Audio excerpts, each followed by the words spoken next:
Muy buenas noches, hermanos. Sean todos bienvenidos a nuestro estudio bíblico de la Iglesia Templo Santo.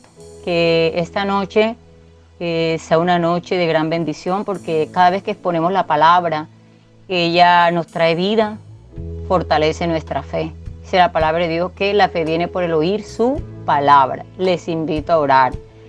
Padre que estás en los cielos, en el nombre de nuestro Señor Jesucristo, te damos gracias, Señor, por este día, por todos los beneficios recibidos de ti, por nuestros alimentos, por haber guardado nuestra salida, nuestra entrada. Te pedimos, Señor, que perdones en cada uno de nosotros toda falta, todo lo que hayamos cometido en este día. Nos arrepentimos en tu nombre, Jesús, y te pedimos que nos limpies con tu sangre preciosa, Señor. Ahora, con la autoridad que tú nos has dado en tu nombre, Jesús, reprendemos toda fuerza contraria. Todo lo que se levante en contra del conocimiento de tu palabra se ha echado por tierra en el nombre de Jesús de Nazaret. Espíritu Santo de Dios, sé tú nuestro Maestro en esta noche. Gracias, Señor. Amén. Vamos a compartir 3 temas muy importantes. El primero es: 2 ciegos reciben la vista. En Mateo 9, versículos 27 al 31. Luego vamos a estar compartiendo un mudo habla, Mateo 9, 32 al 34. Y por último, la mies es mucha, los obreros pocos, Mateo 9, 35 al 38. Les invito entonces a leer Mateo 9, 27 al 31. Dice la palabra: pasando Jesús de allí, le siguieron 2 ciegos, dando voces y diciendo: ten misericordia de nosotros, hijo de David. Y llegado a la casa, vinieron a él los ciegos. Y Jesús les dijo: ¿creéis que puedo hacer esto? Ellos dijeron: sí, Señor.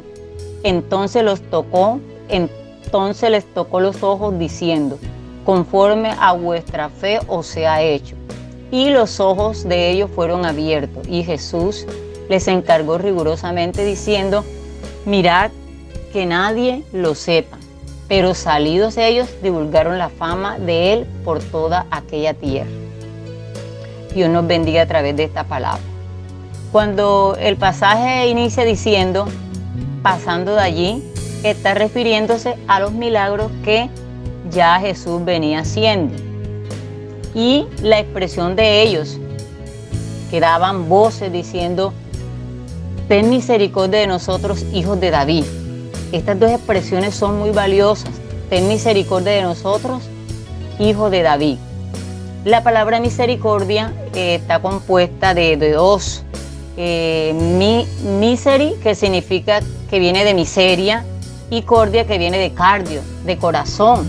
Recordemos que es del corazón de nosotros sentimos tristeza, sentimos dolor, sentimos odio, pues todo lo que se puede generar ahí en las emociones.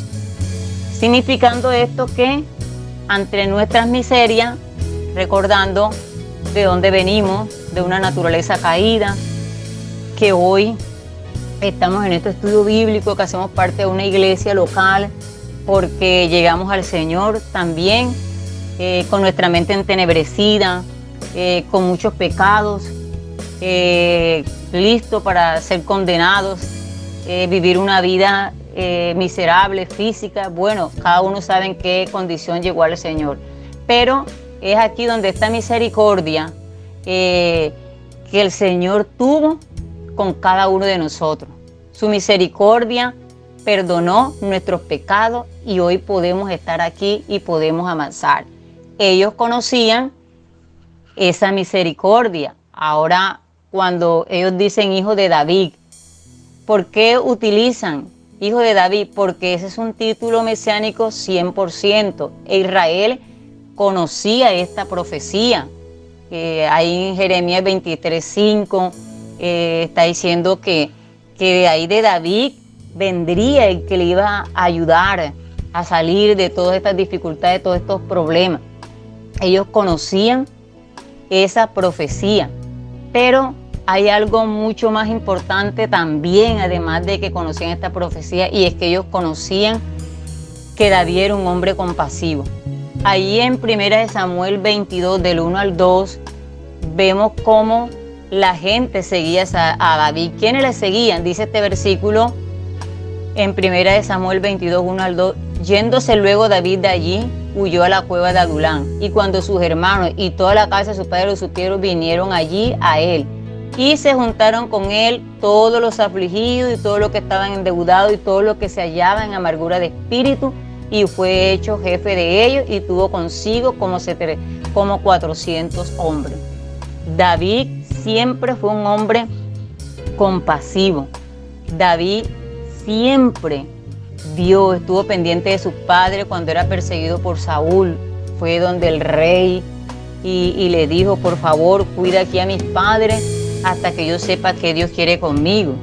Es más, en una batalla ellos se quedan 300 de sus hombres y los demás continúan. Él entendió que estaban cansados, estaban extenuados, pero que Dios siguieron. Y cuando vienen y ganan, Dios le da la victoria.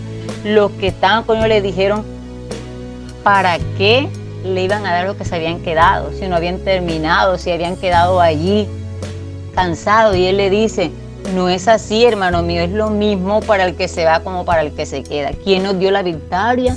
Jehová. Entonces es para todos. Ellos habían conocido que en David había una compasión y por eso ellos unieron la profecía mesiánica que de David era que venía ese Mesías y conocían que David tenía compasión. Entonces ellos concluyeron a partir de ese conocimiento que Jesús era el Mesías. Por todo lo que venían, habían escuchado que Jesús estaba haciendo. ¿Cómo pudieron ellos reconocerlo? Pero qué tristeza que los fariseos no pudieron distinguir que era Jesús.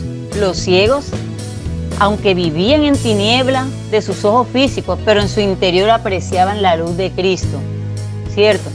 Hoy nuestros ojos pueden ver muchas cosas vanas, muchas cosas efímeras. Hoy mucho la iglesia de Dios, aunque ya conoció al Señor, aunque ya tiene la palabra, pero sus ojos, aunque físicamente ve, pero espiritualmente su mirada está puesta en cosas efímeras, en cosas vanas, en cosas que no van a fortalecer el reino de los cielos.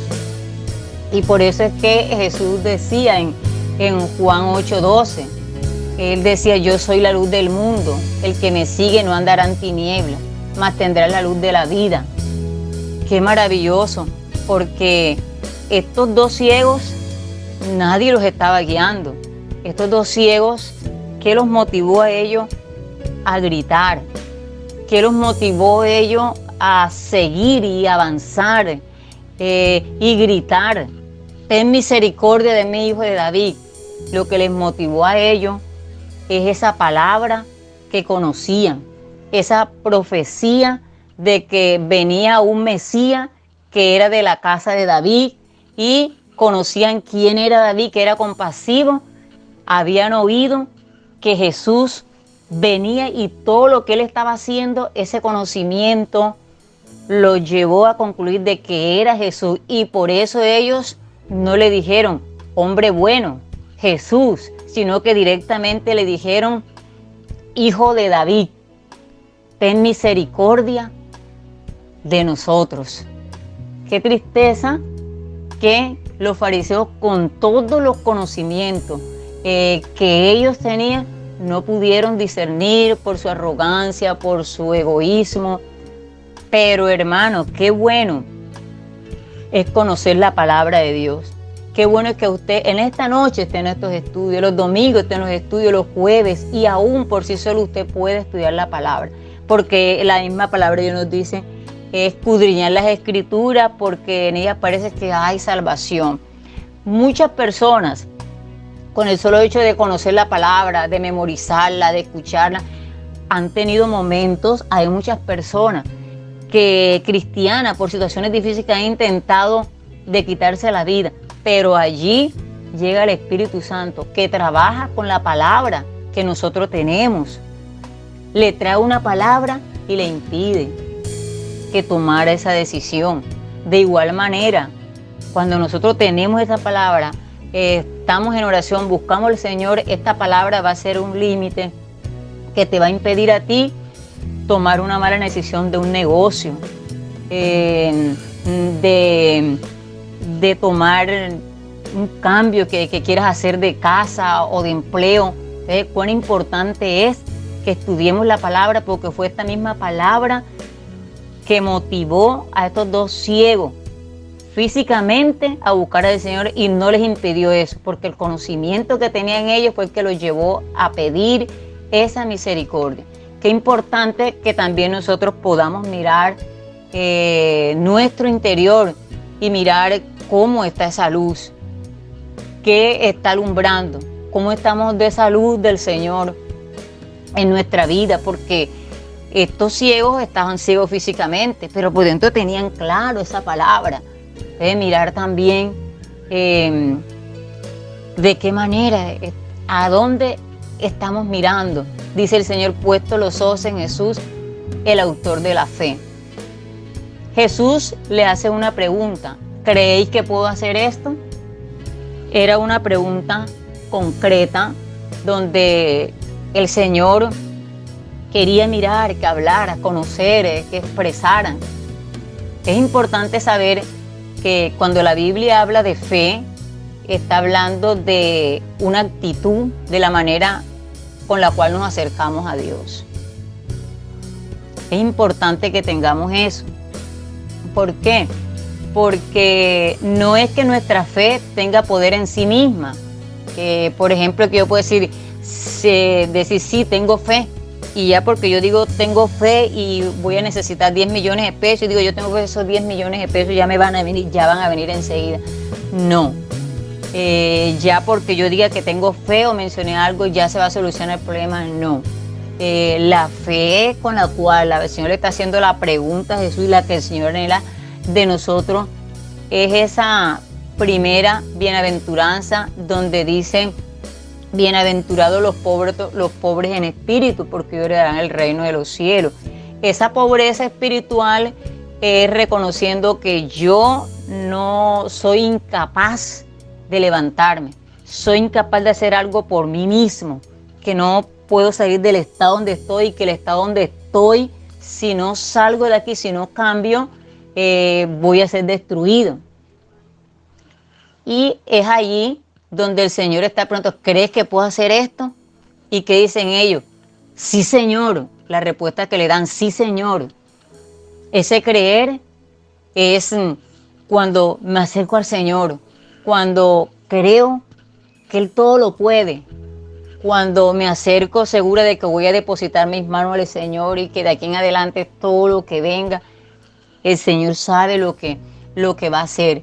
Allí en Efesios 3:20 dice: aquel que es poderoso para hacer todas las cosas, mucho más abundante de lo que pedimos o entendemos, según el poder que actúa en nosotros.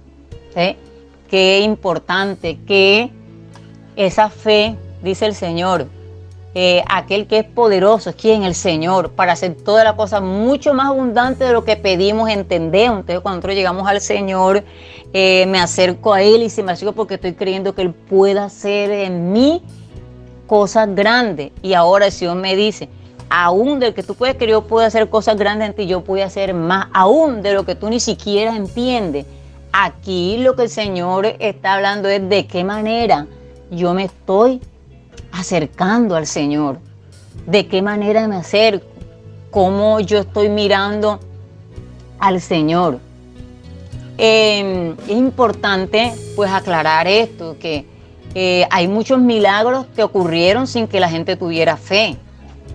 En Mateo 11:20, el Señor está hablando donde dice que está Betsaida y Corazín, donde el Señor había hecho muchos milagros.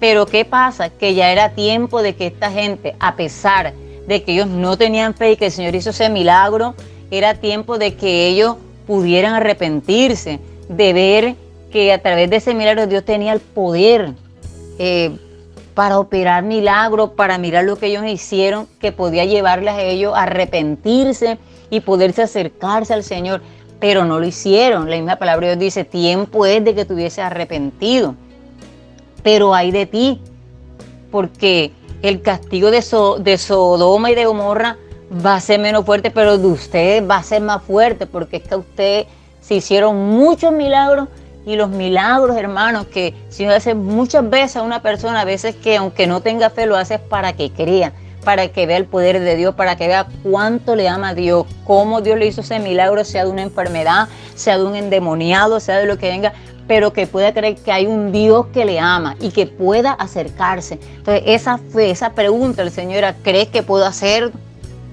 ¿Crees que puedo entrar en ti? Y ellos dijeron, sí, Señor, como queriendo decir, sí creemos, eres esto, creo en ti, y esa es la manera que Dios quiere. Ahora, ¿por qué es importante aclarar esto? Porque muchas veces se puede caer en error, o se ha enseñado a alguna persona, no, pero ten fe que se va a salvar, ten fe que te va a llegar esto. Y resulta que no ocurre. Y se le dice a la persona, pero fíjate, es que te faltó fe, es que te faltó mucho más fe, es que no pudieron hacer esto porque faltó fe. No, hermano. Nuestra fe no es la que va a operar el milagro. Nuestra fe no es la que va a hacer. Nuestra humildad delante del Señor, nuestra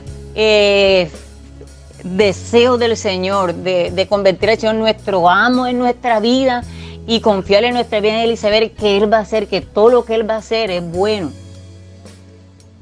Esto tenemos que tenerlo claro, porque muchas personas se pueden resentir con el Señor, o se pueden apartar del Evangelio, o pueden tener un sentido de culpa, porque dice, porque me faltó fe, porque el Señor no hizo. No, hermano. Hay que aclarar siempre que existe una voluntad. Siempre eso, pero muchas veces podemos hacerle daño a los hermanos, es que fue por falta de fe que el Señor no hizo. ¿Y quién dijo que es eso?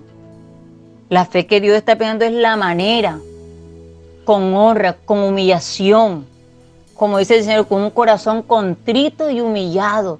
Tú no lo desprecias, como aquella mujer del flujo de sangre. ¿Cómo se acercó al Señor? El Señor no le preguntó si quería que la sanara. No, esa mujer en silencio ya había oído de Jesús y ya dentro de su interior creía en Él y sabía que quiero acercarme. El hecho de acercarme, el hecho de colocarme en Él, eso le está diciendo mucho al Señor, de que crees en Él. Y eso es lo que Dios quiere. Y ella, con eso que tenía, lo toca y la fuente del flujo de sangre se secó. Así, hermanos, que lo que Dios está mirando es de qué manera me acerco, de qué manera llega usted a la iglesia. Llega enojado, llega contento, llega resentido. ¿De qué manera? ¿De qué manera? Entonces, esa es la actitud que Dios quiere. Ahora, Jesús les dice a ellos que vayan y no divulguen este milagro. ¿Por qué lo hará el Señor? Bueno, puede ser que tal vez no era tiempo de publicar que Él era el Mesías, aunque ya tenía fama. Pero también vemos que a Jesús no le interesaba la publicidad. Él no quería que su mensaje se opacara por sus milagros. Él no quería eso, ¿cierto? Y hoy vemos muchos ministros de Dios que quieren lo que Jesús rechazó, la fama. Hoy vemos muchos que llegan a una iglesia y lo primero que van contando es: yo fui a Estados Unidos, yo fui a América, yo hice esto. Empieza a contar todas las cosas que el Señor por su misericordia ha hecho con ellos. Y no empieza a hablar del Rey de Reyes, Señor de Señores. No empieza a hablar del autor de esos milagros, ¿cierto? Y el Señor se cuidaba de eso. El Señor hacía, ve y calla. Pero simplemente era porque al Señor no le gustaba la publicidad. No quería que el mensaje para el Señor, el mensaje del Evangelio, era mucho más importante que todos los milagros que Él estuviera haciendo. Eso es lo que el Señor quería. Miramos muchos ministros, cuánto en una plataforma se les a contar y a decir que aquel que va interesado en conocer de ese Dios maravilloso, pues se siente fastidiado porque está escuchando algo que es natural, que toda persona que no sea cristiana puede viajar, puede mirar, puede hacer. En Juan 5:41, el mismo Jesús dice, gloria de hombre no recibo. Si ya que no se recibe, se rechaza. Por eso el Señor simplemente le dijo a él, así mi hermano, que lo que Dios quiere es que nosotros nos acerquemos a Él con humillación, con reverencia. En Hebreos 11:6 dice la palabra de Dios, acercaos pues al trono de Dios, acercaos con confianza al trono de Dios para que hallemos socorro, ¿cierto? ¿Qué dice el Señor? Que nos acerquemos al trono de la gracia con confianza, seguro. Entonces, esa es la fe que Dios quiere, que me acerque segura, convencida de que Él es mi Dios.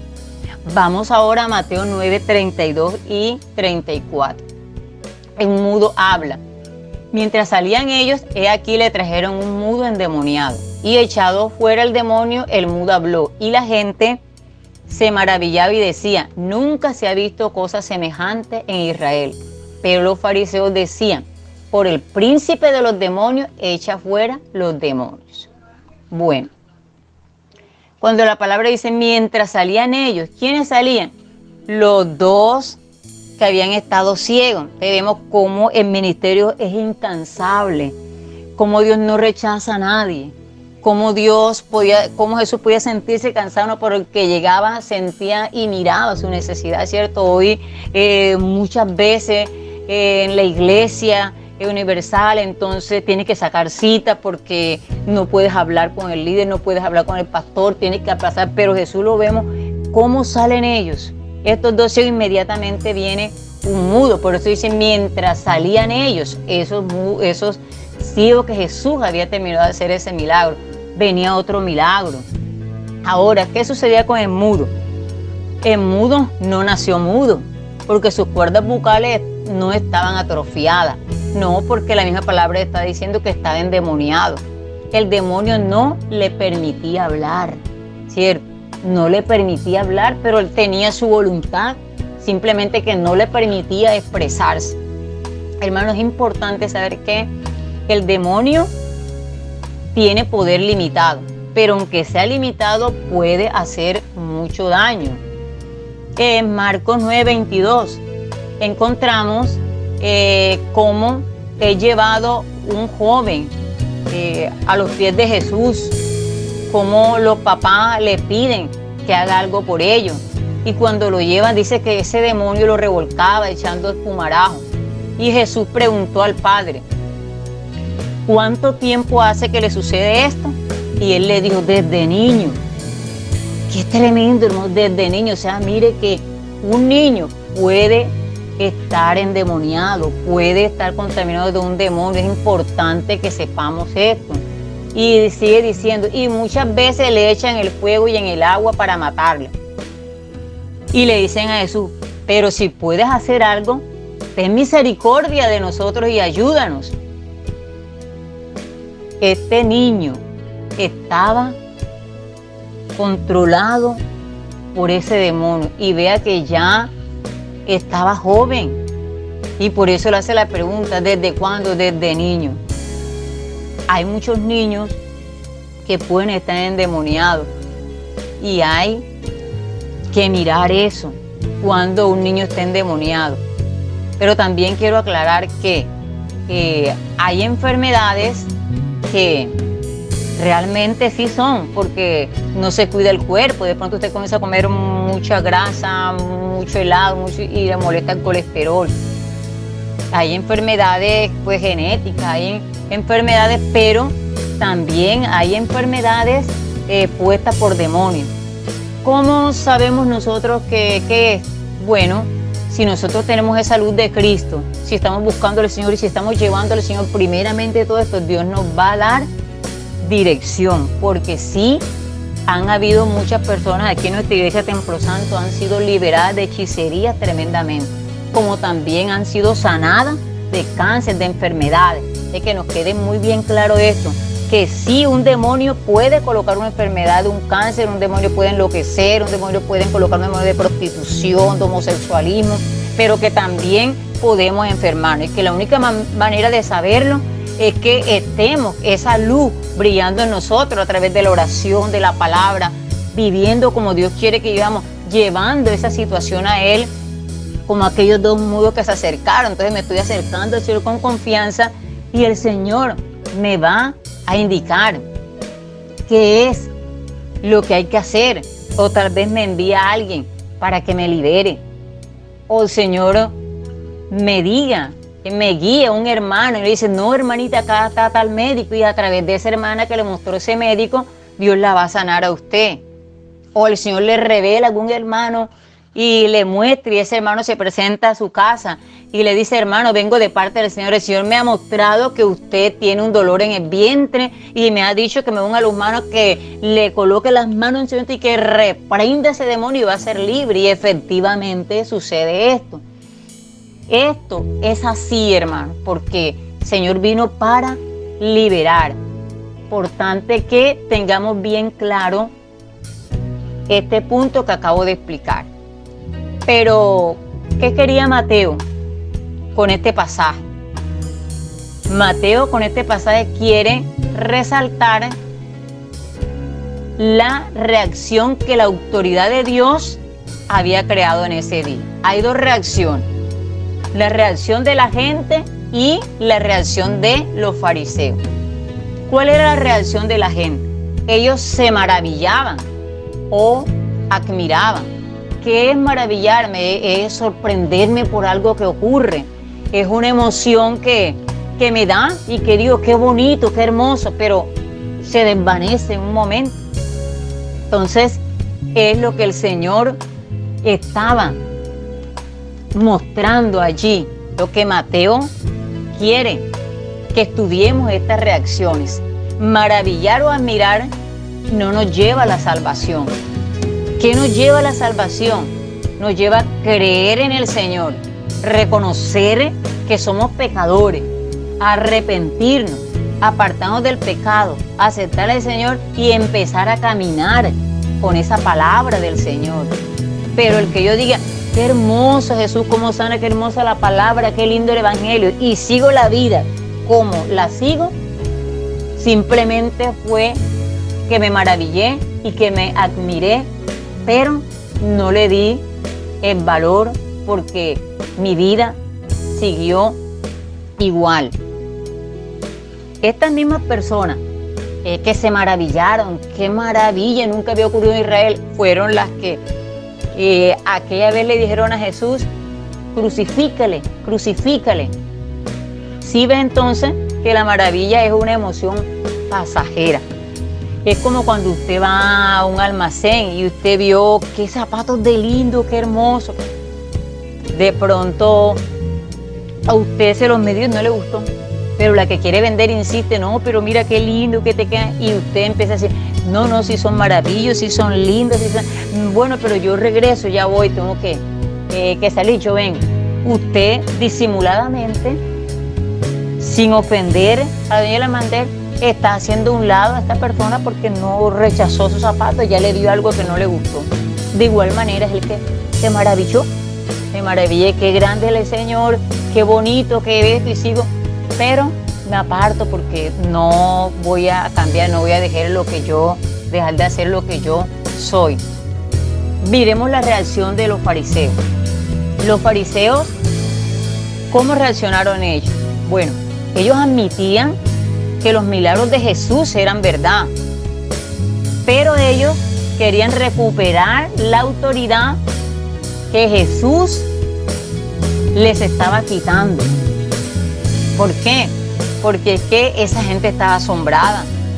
Jesús estaba enseñando, pero al mismo tiempo esa autoridad, lo que les sorprendía era la compasión que tenía. Tocaba al enfermo, sanaba al que estaba enfermo, los tocaba, los sentía, le hacía sentir el calor humano, le hacía sentir un amor, le hacía sentir paz, hacía sentir esa alegría en esas personas que estaban necesitadas Qué bueno, hermano, que alguien pueda acercarse a nosotros y puede decir, cada vez que me acerco a esta hermana me trae paz, cada vez que voy aquí siento esto, siento... Esa es la experiencia. Ellos sentían cómo enseñaba, cómo era esa autoridad y empezaron a mirar a Jesús. Más prácticamente ellos sentían una envidia total porque la mirada se había quitado de ellos y se estaba colocando en alguien que verdaderamente despertaba amor, que verdaderamente tenía un calor impresionante que les llevaba a ellos a sentirse, a ser libres.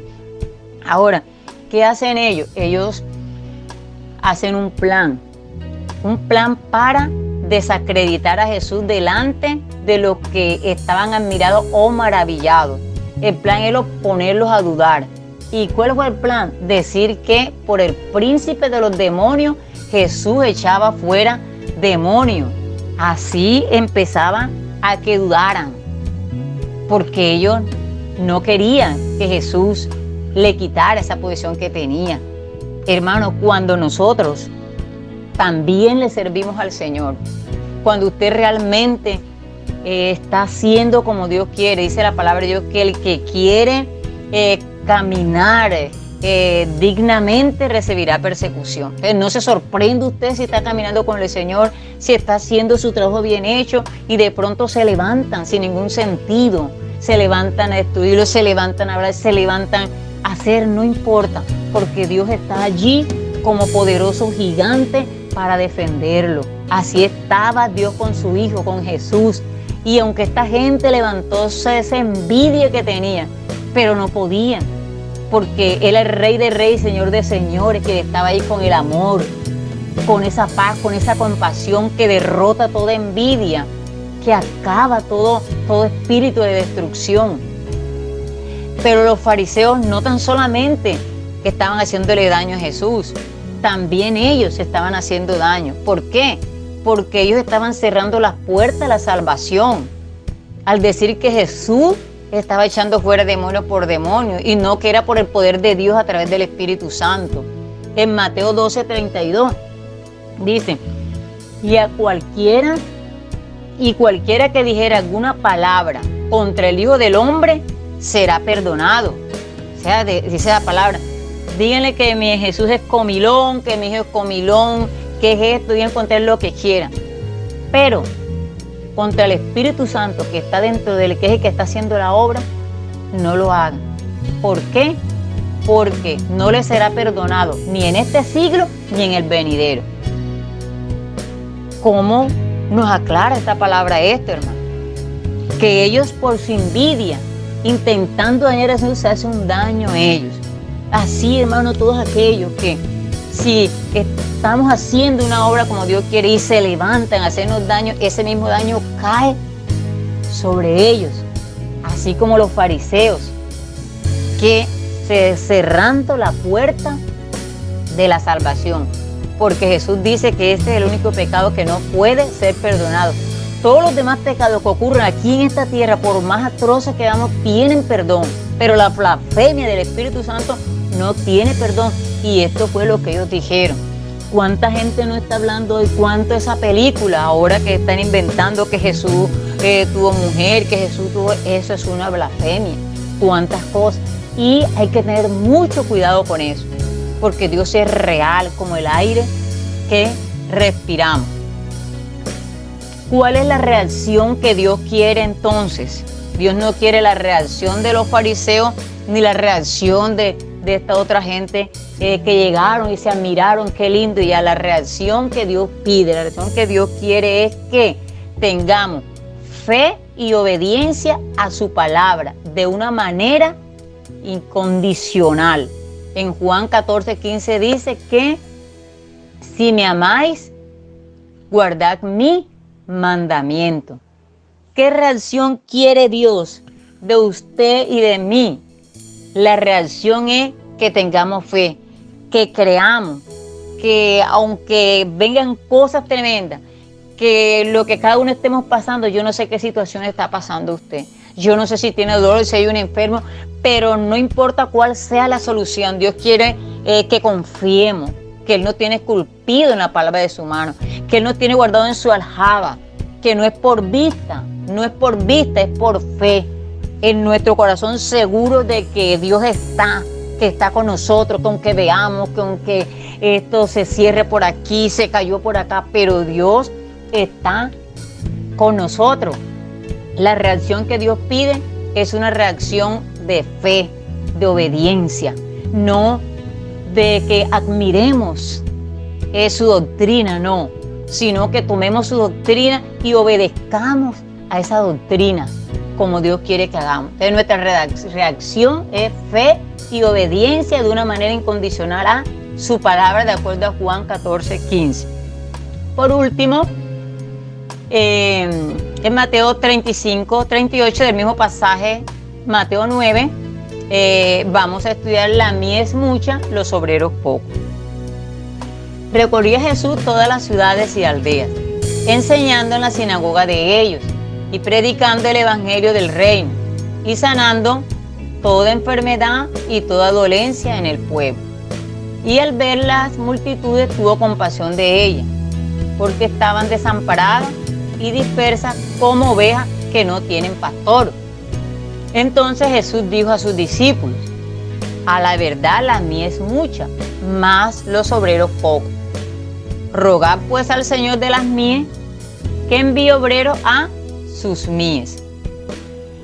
Si usted va a Mateo capítulo 4, versículo 33, ahí Mateo nos cuenta el inicio del ministerio de Jesús. Inicia diciendo: recorría. Y ahora, en este capítulo, el versículo 35, él concluye la actividad cotidiana de Jesús, diciendo que no quedaba un lugar que Jesús no fuera, donde dice que Jesús recorría todas las ciudades y aldeas. En Galilea, pues según en el tiempo de Jesús, según Josefo, Galilea tenía 204 ciudades y aldeas. Y si está diciendo que recorría todas, quiere decir que no quedó un lugar donde él no fuera. Ahora, la pregunta es: ¿para qué el Señor recorría todas esas ciudades? Muchas veces nosotros escuchamos, aún dentro del mismo pueblo de Dios, decir: no, me voy para un crucero. Es que quiero conocer la gastronomía de aquel país, quiero conocer a Jerusalén, quiero conocer dónde ocurrió esto, quiero conocer tantas cosas. Pero llama la atención que Jesús quería recorrió todos esos lugares con un propósito claramente, que no era para conocer esas ciudades, era para, como lo dice la misma palabra de Dios, para enseñar en las sinagogas, ahí donde estaban los maestros enseñando, ahí iba Jesús a enseñar, para predicar el evangelio del reino, para sanar y que estuviera enfermo, para quitar toda dolencia que hubiera en ese pueblo. Fíjese que es diferente la motivación. Cuánto mucho en el pueblo de Dios dicen: no, me voy para tal parte, quiero ir para acá, pero de pronto para conocer, para viajar, para decir que estuve aquí, pero el Señor dice: sí, voy a ir a cada ciudad, pero mi propósito es enseñar en la sinagoga, sanar lo que esté enfermo, las dolencias que hay en el pueblo y predicar el reino. Jesús sigue con esa misión, con ese deseo de ir llevando ese propósito. Pero cuando Él va en medio de ese propósito, Él dice que ve a las multitudes y que al verla tuvo compasión de ella. ¿Por qué tuvo compasión el Señor de ellos? Porque estaban desamparadas, dispersas, como ovejas que no tienen pastor. Ahora, nosotros miramos que Jesús llega allí, suple una necesidad física, eso sí es cierto, pero en medio de todo eso, Él siente una compasión. Dice que se le enternecieron las entrañas. Cuando dice tuvo compasión, es enternecerse las entrañas, es removerse, sintió un dolor impresionante por todas esas multitudes que no tenían, que estaban desamparadas, que estaban dispersas, porque no tenían pastor. La compasión iba más allá de una necesidad física, las veía agotada, abatida, podía ver en ellos una fuerza opresora, o sea, podía mirar la necesidad espiritual que ellos tenían. Recordemos que nosotros somos tripartitos, espíritu, alma y cuerpo, y que cada una de ellas necesita una provisión. Pero esta gente, el Señor ve que físicamente tenía necesidad, y vemos que espiritualmente peor todavía. Y Jesús saben de que ellos habían llegado a esa condición de estar afligida, a esa condición de estar abatidas, acosadas, porque no tenían pastor. Si usted va a Ezequiel 34, de 1 al 2, estos líderes judíos que eran los encargados de que pudiesen alimentar esas ovejas, no, ellos no se ocupaban de ellos únicamente se acercaban para quitarles lo que tenían, lo que necesitaban de ellos, y de una vez que se satisfacían lo que podían brindarles ellos, inmediatamente los dejaban allí. Entonces, en ese tiempo de Jesús, eso estaba ocurriendo. Estos líderes judíos tenían estas ovejas abandonadas, únicamente las utilizaban para sus necesidades, pero en realidad no les importaba el dolor, no les importaba nada, únicamente les interesaba si les podía sacar un provecho.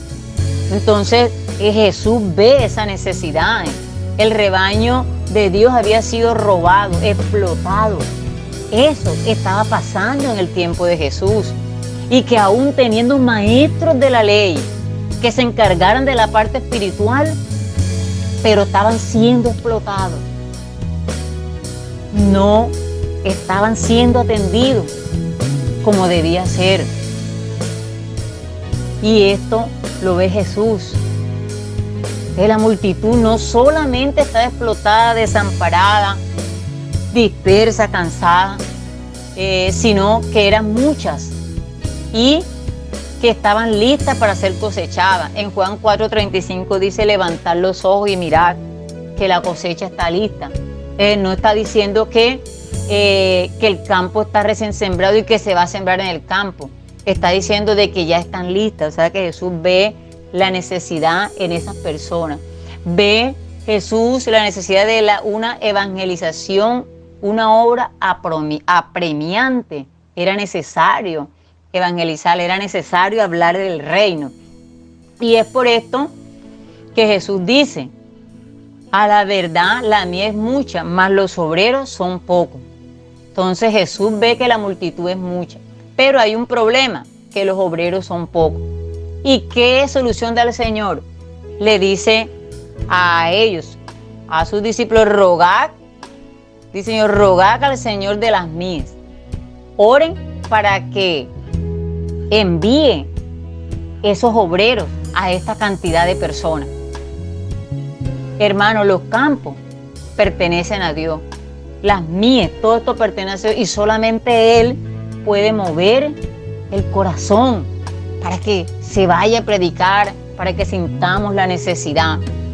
Ahora, vemos que actualmente hay mucho pueblo, muchas iglesias y a nivel mundial que están siendo explotadas, ¿cierto?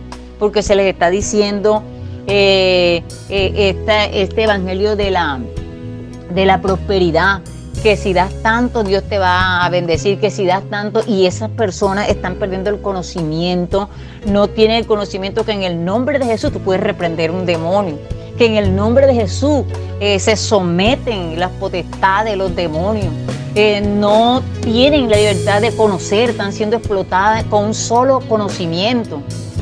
Se sienten tristes, afligidas, no conocen cuando un demonio está oprimiendo, no conocen cómo salir de eso, no conocen cómo enfrentar la palabra, porque los tienen allí explotados, cansados, afligidos, perdiendo la oportunidad de acercarse al Rey de Reyes y Señor de señores. Eso es explotar al pueblo de Dios. Y esto es lo que actualmente ocurre con todo esto de la prosperidad y toda esta gente que lo llevan y ellos empiezan a creer ciegamente creyendo que ese es Dios. Pero que es importante que lleguemos directamente a estudiar la palabra y a clamar al Señor que Él nos guíe.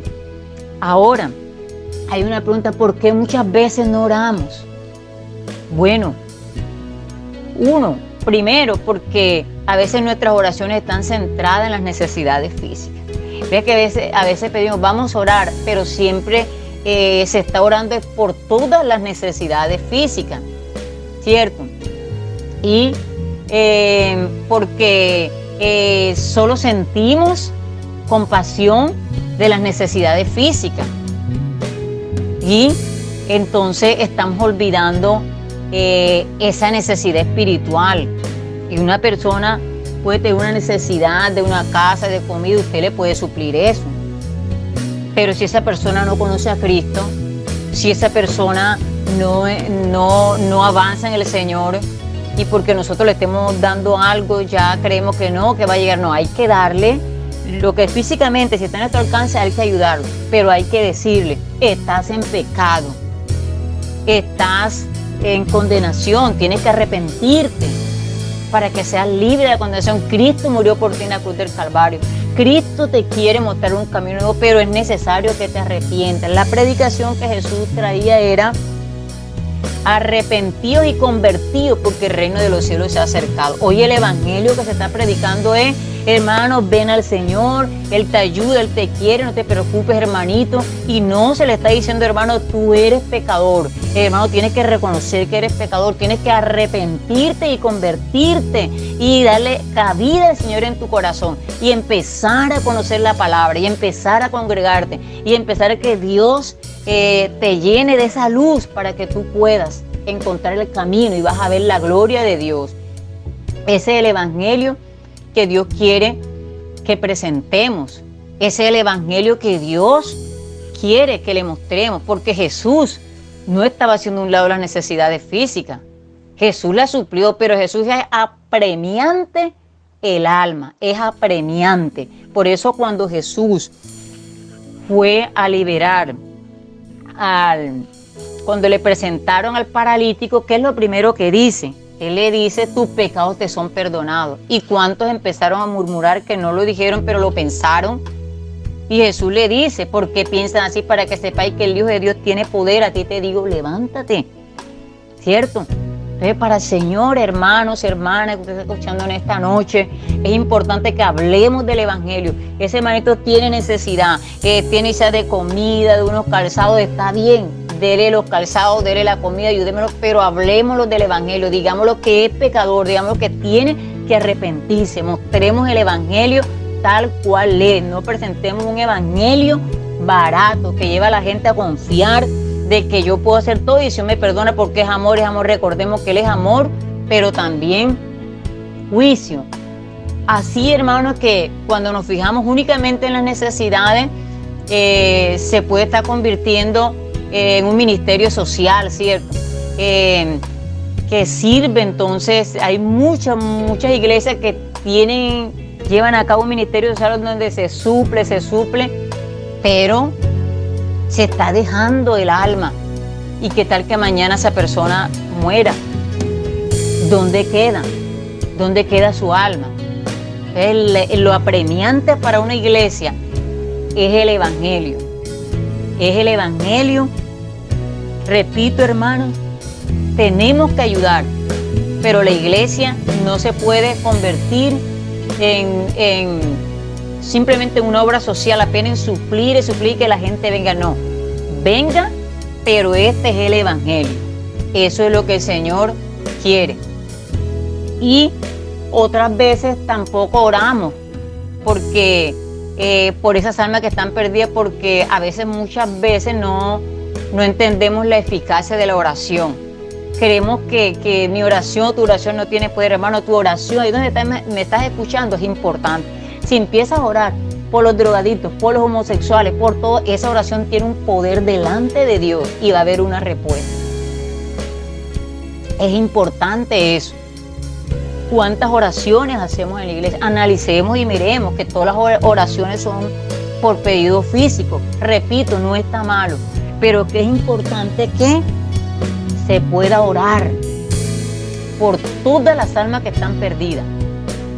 Eso, en Mateo 10, capítulo 10, versículos 1 y 4, nosotros podemos ver la respuesta de la oración. No voy a compartir ese pasaje, sigue el hermano pues que va a continuar el estudio, pero ahí está la respuesta. Ellos oraron y el Señor los llamó a ellos mismos.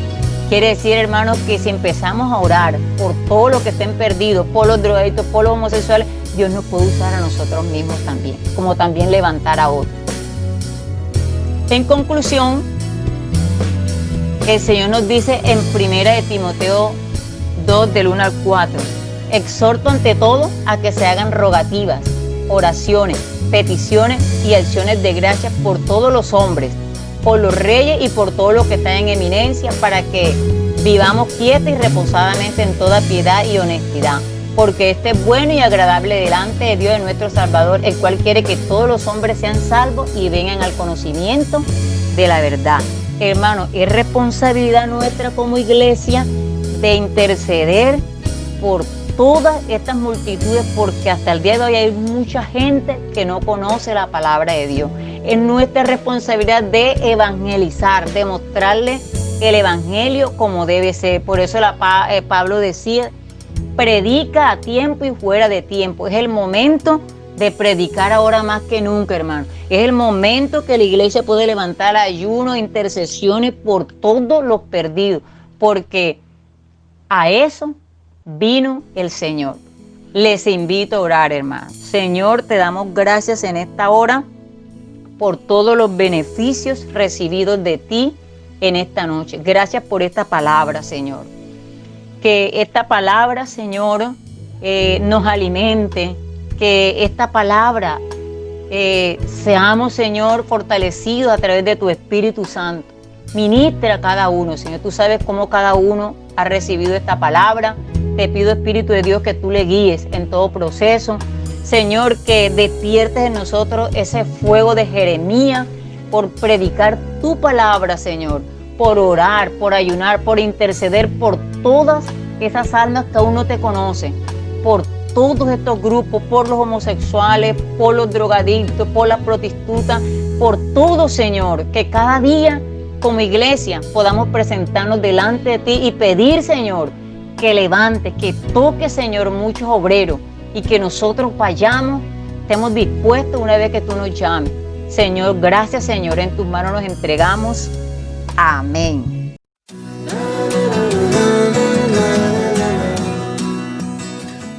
Dios les bendiga, amada Iglesia Templo Santo. Celebramos la aprobación y registro de nuestros protocolos de bioseguridad de nuestra iglesia. Por eso es necesario que usted tenga presente las siguientes medidas y recomendaciones de bioseguridad para asistir y registrarse a nuestros cultos presenciales. Para asistir a nuestra celebración dominical debemos registrar la asistencia haciendo la reserva del cupo a los siguientes números de celular. Los días jueves y viernes en el horario de 8 a.m. a 4 p.m. o a través de un link que publicaremos por medios digitales. Si vienes con toda tu familia, cada uno de los integrantes debe ser registrado de manera individual. Contaremos con un solo servicio dominical, iniciando a las 8 a.m. y terminando a las 9 a.m. Para ingresar al templo usted debe llegar con 30 minutos de anticipación. Recuerde que el uso del tapabocas es obligatorio. Evite saludar de mano, beso o abrazo. Mantener el distanciamiento físico de 2 metros y mientras esté en la fila de ingreso debe ubicarse en los puntos señalados en el piso. Debe pasar por las zonas de desinfección, donde estarán dispuestos tapetes de desinfección y secado del calzado en las entradas por la diagonal 12 y en la diagonal 13 si usted viene en medio de transporte. Los servidores encargados de la bioseguridad le suministrarán gel antibacterial o alcohol y tomarán su temperatura. Y luego confirmarán si usted está en condiciones de ingresar al auditorio del templo. Luego verificar el registro de asistencia y ellos le indicarán el puesto donde se debe sentar siguiendo las rutas señalizadas en el piso. Recuerde que no puede cambiar de lugar, las sillas se encuentran a distancia de 2 metros. No puede mover las sillas o reservar las sillas a otra persona. Debe mantener el uso del tapabocas durante todo el servicio. no se puede consumir alimentos dentro del recinto. Dentro del auditorio además se dispondrá de otros puntos de desinfección de manos en caso de ser requerido. Las rutas de entrada y de salida están debidamente señalizadas. El saludo será a distancia sin contacto físico. Para depositar sus diezmos y ofrendas voluntarias, al ingresar al templo habrá dispuesto un alfolí y al lado un dispensador de gel respectivamente. Al finalizar el servicio se indicarán las salidas siguiendo las rutas de evacuación. Estas se realizarán por las puertas 1 y 2 de la diagonal 12 y número 3 por la diagonal 3. Recuerda mantener el distanciamiento. No debe detenerse en los pasillos ya que es necesario evacuar rápidamente el auditorio. De ninguna manera se deben realizar aglomeraciones en la parte externa de la iglesia. No olvide registrarse previamente para asistir a nuestras reuniones presenciales y estar atentos a nuestras transmisiones en los canales digitales y redes sociales. Iglesia Templo Santo. Dios le bendiga. Lo esperamos para alabar y glorificar el nombre de nuestro Señor en nuestra casa. Iglesia Templo Santo. Les amamos en la distancia y los esperamos en el amor del Señor Jesús.